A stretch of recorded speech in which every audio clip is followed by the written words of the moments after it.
यह एक radio active super spider है। इसके लाल नीली त्वचा इसके मजबूत जहर का प्रतिनिधित्व करती है। हालांकि यह जहर इंसान के लिए घातक नहीं है। मकड़ी द्वारा काटे जाने के बाद इस दुबला लड़के को इतना दर्द होता है कि वह जमीन पर गिर जाता है, लेकिन अपनी दयालुता की वजह से वह इसे नहीं मारने का फैसला करता है। उस रात घर वापस आने के बाद उसे चक्कर आने लगते हैं। पजामा पहनते समय वह बेहोश होकर जमीन पर गिर जाता है। मकड़ी के काटे हिस्से पर सूजन आने लगती है। इस बीच उसके शरीर के अंदर मकड़ी के जीन उसके जीन से बदलने लगते हैं। अगले दिन जाके वह हैरान होता है कि क्या हो रहा है। जब अपना चश्मा पहनता है तो सब कुछ धुंधला दिखाई देता है, लेकिन चश्मा हटाने पर उसे साफ नजर आता है। क्या उसकी पास की नजर एक ही रात में सही हो गई? यह एक अचंभा है कि एक रात पहले वो दुबला था, लेकिन आज उसके मसल्स आ गए, उसके शरीर में शक्ति आ गई है। वह सीधी तरह सीढ़ियों से नहीं जाता, वो बिना नाश्ते के स्कूल जाता है। उसे स्कूल बस पकड़ने के लिए कई किलोमीटर तक दौड़ना पड़ता है। आखिर में उसने गलती से बस के बैनर को फाड़ दिया। दौड़ना बंद करने से पहले हालांकि लंच पर उसकी असली नई शक्ति पूरी तरह से प्रकट है। कैंटीन में जब ब्यूटी क्वीन उसके पास से गुजरती है, उसे अचानक खतरा महसूस होता है।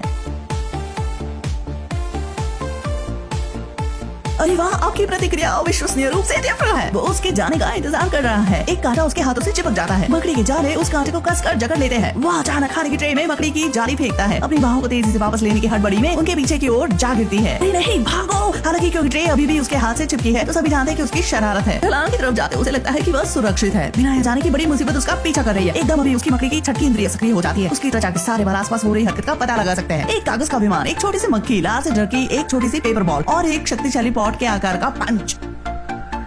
अब आती है मुसीबत। वो बदमाश इस दुबले लड़के को सबक सिखाना चाहता है। बदमाश एक घूसा मारना शुरू करता है। पहली बार वह नजरअंदाज कर देता है, दूसरी बार भी वह नजरअंदाज कर देता है। यह क्या हो रहा है? यह पता चला कि लड़के की आंखों में बदमाशों की हरकतें एकदम धीमी और टालने जैसी हैं। वो उसके घूसे को बड़ी कुशलता के साथ नजरअंदाज करता है। ऐसा लगता है जैसे वह इसके लिए लगभग 18 सालों से प्रशिक्षण ले रहा है। बदमाश उसे पीछे से घूसा मारते हैं। उसकी मकड़ी की छठी इंद्रिय दोबारा सक्रिय हो जाती है। वह हवा से टकराता है। बदमाश पहले ही अपना आवक हो चुका है। वह दुबला लड़का उसका एक हाथ पकड़ता है। उसका घूसा बदमाश को कई किलोमीटर दूर फेंकता है। सभी चिल्लाते हैं। उसे बहुत गर्व महसूस होता है। उसे हमेशा परेशान और नीचा दिखाया जाता था। वो पहले कभी भी इतना ताकतवर नहीं था। हालांकि कई लोगों की संदिग्ध नजरों को देखते हुए लड़के को लगता है कि कोई उसे पहचान नहीं पा रहा। इस समय पीटर पार्कर नहीं जानता था कि उनकी कई ताकत वास्तव में अभी तक बहुत शानदार है। दूसरे शब्दों में इसका मतलब है कि यह बहुत बड़ी जिम्मेदारी निभा रहे हैं। अपनी उम्मीदों से ज्यादा स्पाइडरमैन बनने के थोड़ी देर बाद मकड़ी के काटने के 24 घंटे बाद उसकी उंगलियों पर बहुत सारे कांटे उभर आए हैं। ये कांटे बहुत ज्यादा नुकीले हैं। उसे एक उपाय सूझता है। वह दीवार पर चढ़ने की कोशिश करता है। उसकी उंगलियां दीवार से कसकर चिपक जाती है। वह आसानी से दीवार पर चढ़ जाता है। पीटर को सतहों को पकड़ने की शक्ति मिल चुकी है। इतना ही नहीं, क्योंकि उसके शरीर में मकड़ी की जीन है, उसे मकड़ी की तरह छलांग मारने की शक्ति भी मिल चुकी है। वह 10 मीटर तक छलांग लगा सकता है। वो स्पाइडर वेब भी अच्छी तरह इस्तेमाल कर सकता है। वह अपनी कलाई से भी मकड़ी का जाल निकाल सकता है जहाँ भी वो चाहे वहाँ। और इस प्रतिभा की वजह से वह लंबी छलांग भी लगा सकता है। सुपर ताकत मिलने के बाद पीटर को एक खतरनाक विचार आता है। वो पैसों के लिए एक बॉक्सिंग प्रतियोगिता में जाने का तय करता है। हाई स्कूल का शिक्षा होने के बावजूद वह एक कार खरीदना चाहता है, एक सुंदर लड़के के साथ घूमने के लिए। लेकिन प्रतियोगिता में जाने से पहले उसके अंकल उसे एक सलाह देते हैं। उन्हें पता चला कि उसने अफवाह के बारे में सुना है कि पीटर ने बदमाशों को पीटा। वो गंभीरता के साथ कहते हैं, जितनी ज्यादा शक्ति उतनी ज्यादा जिम्मेदारी। पीटर उनका विद्रोह करते हुए अपने अंकल की सलाह को गंभीरता से नहीं लेता। वो गुस्से में जवाब देता है, आप मेरे पापा नहीं है। पीटर प्रतियोगिता में जाता है। उसका दुश्मन ताकतवर है, लेकिन डरा हुआ भी है। नियम यह है कि जो भी 3 मिनट से ज्यादा टिक पाएगा उसे $3000 मिलेंगे। जब पर्दा उठता है, पीटर पहले स्पाइडरमैन के कपड़ों में आता है। लूजर। हर कोई उसकी तरफ निशाना करता है और चिल्लाता है। बॉक्सिंग वाली लड़की उसे हराने के लिए पागल है। सभी उसके चेहरे पर पॉपकॉर्न फेंकते हैं। एक लूजर अपने माता पिता के लिए रो रहा है। जैसे ही वो मंच पर पहुंचता है, पिंजरा अचानक बंद हो जाता है। यहाँ आता है दानव। वह उम्मीद नहीं कर सकता कि पीटर हवा में घूमता हुआ पिंजरे पर जाकर गिरेगा। फिर उसके पीछे आता है दानव। उसको पकड़ने की कोशिश जारी रखता है, लेकिन वो पीटर को नहीं पकड़ पाता। पीटर को सिर्फ जमीन पर लेटता है। आयोजक का पालतू अब बर्दाश्त नहीं कर सकता। अदबरा आयोजक पीटर को केवल $100 देता है, क्योंकि वह प्रसिद्ध नहीं है। पीटर के पास गुस्से में घर जाने के अलावा कोई विकल्प नहीं है। संयोगवश जैसे ही वह जाता है, एक लुटेरा वहाँ आता है। वह आयोजक को सारे पैसे उसे देने के लिए मजबूर करता है। जैसे ही वह भागता है, उसे पीटर मिलता है। आयोजक पीटर से मदद मांगता है, लेकिन पीटर उसे नजरअंदाज करता है और लुटेरों को पैसे लेकर जाने देता है। फिर वह आयोजक के चेहरे को देखता है और हंसता है। इसे कहते हैं बदला। लेकिन इसके कुछ ही देर बाद पीटर को पता चलता है कि उसके अंकल को किसी ने मार दिया। वहाँ खड़े लोग कहते हैं कि किसी ने उनकी कार लूट ली, उनको मार दिया। पीटर अपने अंकल को देखता रह जाता है, जिन्होंने उसे पाला पोषा। वह दुनिया छोड़कर चले गए। वो गुस्से में अपना बदला लेना शुरू करता है। वो दीवार पर कूदता है और हत्यारे को एक अनजाने कारखाने में पकड़ लेता है। वो उसके चेहरे को देखता है और उसे पहचान लेता है कि यह प्रतियोगिता वाला लुटेरा है। पीटर का गुस्सा अचानक शांत हो जाता है। उसे भ्रम, सदमा, पछतावा और आत्मदोष की भावनाएं आने लगती है। वही था जिसने अपराध सहन किया, इसलिए उसे सजा मिलनी चाहिए। झगड़े के दौरान हत्यारा गलती से दूसरी इमारत में गिर जाता है और ढेर हो जाता है। पीटर अपना बदला पूरा करता है, लेकिन उसे संतुष्टि नहीं मिलती। उसे ऐसा लगने लगता है कि अच्छाई करने में कोई आपत्ति नहीं है, चाहे वह कितनी भी छोटी हो। किसी भी तरह का अपराध बर्दाश्त न करे, चाहे वह कितने भी छोटे क्यों न हो। उसे एहसास होता है उसके अंकल ने क्या कहा था, जितनी ज्यादा शक्ति होती है उतनी ज्यादा जिम्मेदारी होती है। इसलिए उसके कुछ समय बाद विशाल न्यूयॉर्क शहर में स्पाइडरमैन का जन्म होता है। वह अपराध के खिलाफ लड़ने के लिए हर जगह पहुंच जाता है। वो शहर में गैंगस्टर को डराता है। उसके बारे में लोग तरह तरह की बातें करते हैं, लेकिन उसे कोई परवाह नहीं। वह अपने सिद्धांतों पर चलता है। स्पाइडरमैन का पहला दुश्मन ग्रीन गोब्लिन बहुत अमीर आदमी है। उन्होंने अपनी असाधारण बुद्धिमत्ता के साथ शून्य से अपना भविष्य बनाया। उसने एक हाई टेक हथियार कंपनी की स्थापना की। दुर्भाग्यवश उसकी कंपनी ने गलत रास्ता चुना और धीरे धीरे अपने प्रतिद्वंदियों द्वारा धमकी मिलती है। वह अभी खुद पर प्रयोग करने का फैसला करता है। नए शोध वाले डोपिंग का वो डोपिंग अपने शरीर में लेता है, लेकिन उसका परीक्षण गलत साबित होता है। उसकी ताकत बढ़ जाती है। इस बीच उसका रुझान हिंसा और मनोविकृति के प्रति अधिक गंभीर हो जाता है। वो उठता है और लोगों को मारना शुरू कर देता है। सबसे पहले वो अपने दोस्त को ही मार देता है, अगली बार वो अपने सारे दुश्मनों को मार देता है। उसकी मनोस्थिति के कारण प्रशासनिक परिषद उसे गोली मारने का फैसला करती है। फिर वो उन सभी को मार देता है और उनकी कंपनी की फ्लाइंग ड्रेस चुरा लेता है। वो खुद को ग्रीन गोब्लिन में बदल लेता है और फिर जन्म होता है ग्रीन गोब्लिन का। जब वह यह सब काम कर रहा होता है, स्पाइडरमैन आता है। पहली बार में स्पाइडरमैन ग्रीन गोब्लिन को उड़ते हुए मारता है और कई लोगों की जान बचाता है। ग्रीन गोब्लिन को स्पाइडरमैन की ताकत का एहसास होता है, इसलिए दूसरी बार लड़ाई में वो स्पाइडरमैन को उसका साथ देने के लिए कहता है, लेकिन स्पाइडरमैन पहली बार तो मना कर देता है। ग्रीन गोब्लिन डर जाता है। वो स्पाइडरमैन पर कई तरह के औजार फेंकता है। स्पाइडरमैन कूदता है और उसके कई प्रहार से बच जाता है, लेकिन आखिरकार उसका चाकू स्पाइडरमैन के बाजू में लग जाता है। वह ग्रीन गोब्लिन को एक बार जीत लेता है। उस रात संयोगवश ग्रीन गोब्लिन स्पाइडरमैन के घर आता है। तब उसे पता चलता है कि उसका पीटर स्पाइडरमैन का सबसे अच्छा दोस्त है। उनको डिनर पर आमंत्रित किया जाता है। ग्रीन गोब्लिन स्पाइडरमैन से पहले वहाँ पहुंच जाता है। संदिग्ध व्यक्तित्व के कारण जब उसे ऊपर शोर सुनाई देता है तो वो पीटर के कमरे में चला जाता है। हालांकि पीटर खुद को छत पर छिपा लेता है। उसकी बाजू से खून की बूंद टपक पड़ती है जो ग्रीन गोब्लिन को सचेत कर देती है।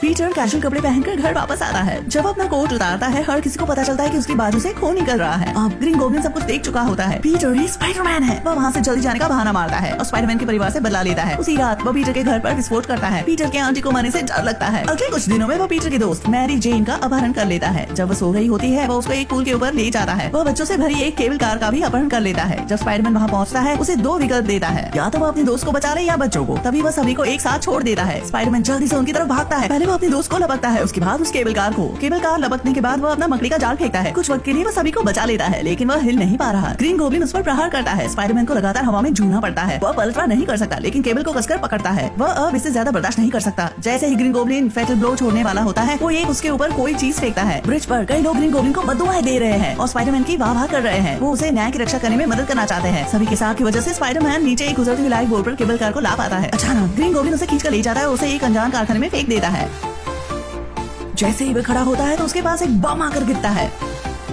वह बुरी तरह से जख्मी हो जाता है। ग्रीन गोब्लिन से घुसे मारने जाता है। आखिर में शैतान आदमी बोलता है कि पीटर के मारने के बाद वह उसके दोस्त को परेशान करेगा। स्पाइडरमैन उग्र और आक्रामक हो जाता है। उसका एक घूंसा ग्रीन गोब्लिन को कई किलोमीटर दूर फेंक देता है। वह मकड़ी के जाल पर गोली मारता है और ग्रीन गोब्लिन पर दीवार नीचे खींचता है। स्पाइडरमैन उसे लगातार मारता रहता है। उसके खड़े होने का इंतजार भी नहीं करता। वो ग्रीन गोब्लिन को तब तक मारता है जब तक वह अपने जीवन की भीख नहीं मांगता। कूजांग अपना मुखौटा उतारता है और पीटर को उसका पता चलता है। वह पीटर के सबसे अच्छे दोस्त के पिता है। ग्रीन गोब्लिन अपने दिमाग को ठीक करने का नाटक करता है। तभी वह फ्लाइंग औजार का इस्तेमाल करता है पीटर की तरफ चाकू फेंकने के लिए। इस समय स्पाइडर की छठी इंद्रिय सचेत हो जाती है। वह प्रहार से बचने के लिए हवा में उछलता है। वह फ्लाइंग औजार ग्रीन गोब्लिन से जाकर टकराता है। वो खुद को एक कड़ा झटका देता है। मरने से पहले वो पीटर से भीख मांगता है कि वो उसके बेटे को ना बताए कि वो ग्रीन गोब्लिन है, और फिर वो मर जाता है। वो उसकी आखिरी इच्छा थी। स्पाइडरमैन ग्रीन गोब्लिन के मृत शरीर को लाता है अपने सबसे अच्छे दोस्त के घर पर। उसका दोस्त सब कुछ देखता है। पीटर ग्रीन गोब्लिन की आखिरी इच्छा को मान रखता है और अपने दोस्त को कुछ नहीं बताता। ग्रीन गोब्लिन के अंतिम संस्कार में पीटर का दोस्त दुखी और बुरे शब्दों में कहता है। वो स्पाइडरमैन से खून के बदले खून का बदला लेने की शपथ लेता है। पीटर सच्चाई सामने नहीं आने देता। जब सुंदर लड़की उसे कबूल करती है, वो अपना दर्द छिपाता है और उसके कबूलनामे को अस्वीकार कर देता है। लेकिन वह यह जानता है कि सुपर हीरो बनना मतलब अपने परिजनों के लिए बहुत खतरा बनना, इसलिए उसे अपनी पहचान छिपाकर अकेले रहना चाहिए। इस दुनिया में समाज सुपर हीरो जैसे लोगों को मान्यता नहीं देता। बहुत से लोग स्पाइडरमैन को बदनाम करते हैं और उसके अस्तित्व के बारे में सवाल करते हैं। पीटर खुद भी पैसा कमाने के लिए संघर्ष करता है। हालांकि छिपाना सबसे अच्छी बात नहीं है। सुपर हीरो होना, दानव को हराना, हवा में घूम जाना, जितनी ज्यादा शक्ति उतना ज्यादा खतरा। एक सच्चा सुपर हीरो अकेलापन महसूस कर सकता है, लेकिन कभी डर नहीं सकता। इस मूड पर आकर आपकी इस फिल्म के बारे में क्या राय है, हम आपके कमेंट बॉक्स में देखना चाहते हैं। अगर आपको मजा आया हो तो कृपया इस वीडियो को लाइक करें।